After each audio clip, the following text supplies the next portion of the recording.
back those half-court shots during a pregame warm-up. Here he is again. Is he hot? He's red hot! Sa isang mundong puno ng mas malalakas, mas matatangkad at mas mabilis, may isang batang tila hindi dapat manalo. Hindi siya ang pinakamabilis. Hindi rin siya ang pinaka-athletic. Pero sa bawat pag-indak ng bola sa hardwood, parang may isang bagay na alam na niya noon pa man. Hindi siya ipinanganak para sumunod sa laro, kundi para baguhin ito. Ito ang kwento ng isang batang galing Europa na hindi lang pumasok sa NBA, kundi umanig dito sa Ljubljana, Slovenia. Isang ordinaryong batang si Luka ang unang nakilala ang basketball. Hindi sa arena, kundi sa simpleng paligid lamang. Habang ang ibang bata ay naglalaro para sa saya, si Luka paulit-ulit na hinahawakan ng bola kahit walang tumitingin.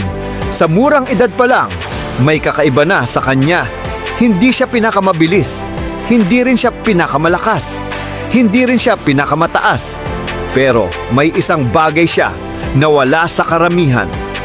Ang kakayahang mag-isip bago gumalaw. Habang ang ibang bata ay tumatakbo, si Luka ay nagmamasid. Habang ang iba ay naglalaro lang, siya ay nag-aaral ng laro. Bawat galaw, bawat anggulo, bawat pagkakataon, para sa kanya, hindi lang basta laro ang basketball. Ito ay puzzle. Dumating ang panahon na hindi na siya simpleng batang naglalaro. Sa edad na napakabata, napunta siya sa Real Madrid, isa sa pinakamalaking basketball club sa buong mundo. At doon, nagsimula ang totoong pagsubok. Isang batang Europeo laban sa mga professional na lalaki, mas malalaki, mas malalakas, mas experienced, pero sa gitna ng lahat ng yon, parang siya ang may hawak ng oras. Pass na parang alam na niya ang susunod na galaw. Step back na parang hindi sakop ng batas ng pisika. Decision making na parang ilang taon na siyang naglalaro sa pinakamataas na level. At sa bawat laro, mas lalong lumilinaw ang katotohanan. Hindi ito ordinaryong bata. Sa edad na 18, hindi lang siya nanalo, kundi naging MVP ng Europa. Champion, leader, at kinatakutan ng mga veterano. Pero kahit ganoon nakalayo ang narating niya, may mas malaking mundo pa ang naghihintay. Ang NBA, ang liga ng mga alamat. Dito pumapasok ang mga pinakamatatapang sa mundo. At sa 2018 draft, isang pangalan ang pinili para baguhin ang hinaharap ng Dallas. Luka Doncic. May mga nagduda, hindi siya mabilis, hindi siya athletic, hindi siya NBA ready. Pero minsan, ang mundo ay nagkakamali sa itsura ng talento. Unang season pa lang, hindi siya nag-adjust sa NBA. Ang NBA ang nag-adjust sa kanya. Step back threes na parang imposible.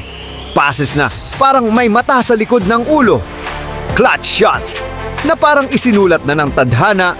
At bawat laro, parang may batang galing Europa na nagsasabing, hindi ako nandito para sumunod sa inyo. Nandito ako para baguhin kayo. Sa Dallas Mavericks, si Luka ang naging puso ng koponan. Hindi siya perpekto. May mga pagkatalo, may mga frustration, may mga gabing tila walang tama.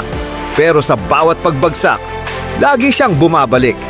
Sa bawat buzzer beater, sa bawat triple-double, sa bawat playoff moment na humahaba ang katahimikan, bago ang hiyawan, isang bagay, ang malinaw. Kapag hawak niya ang bola, hindi tapos ang laban, may posibilidad pa rin ng milagro. Ngayon, si Luka Doncic ay hindi na lamang batang prodigy, isa na siyang haligi ng NBA. MVP conversations, finals dreams, legacy discussions, pero sa kabila ng lahat ng ingay, hindi nagbago ang batang yon. Ang batang may bola sa kamay, na hindi tumigil mag-isip, hindi tumigil magbasa ng laro, hindi tumigil maniwala. Sa mundo ng basketball, May mga manlalarong mabilis, may mga malakas, may mga tumatalon ng mataas. Pero minsan, ang pinakamapanganib ay hindi ang pinakamabilis, kundi ang pinakamay alam. At si Luka Doncic ay patunay na ang basketball ay hindi lang laro ng katawan. Ito ay laro ng isip, laro ng tiyaga, laro ng pananaw, at higit sa lahat, laro ng batang hindi kailanman sumuko sa pangarap. Na kahit gaano ka bata, kahit gaano ka underdog, kapag alam mo ang laro, maaari mong baguhin ang lahat. At balang araw, sa gitna ng liwanag ng arena, sa gitna ng ingay ng crowd, sa gitna ng huling segundo ng laban, titingin ang mundo sa kanya at sasabihin, hindi lang siya mahusay, siya ang naging sandali na nagpabago ng laro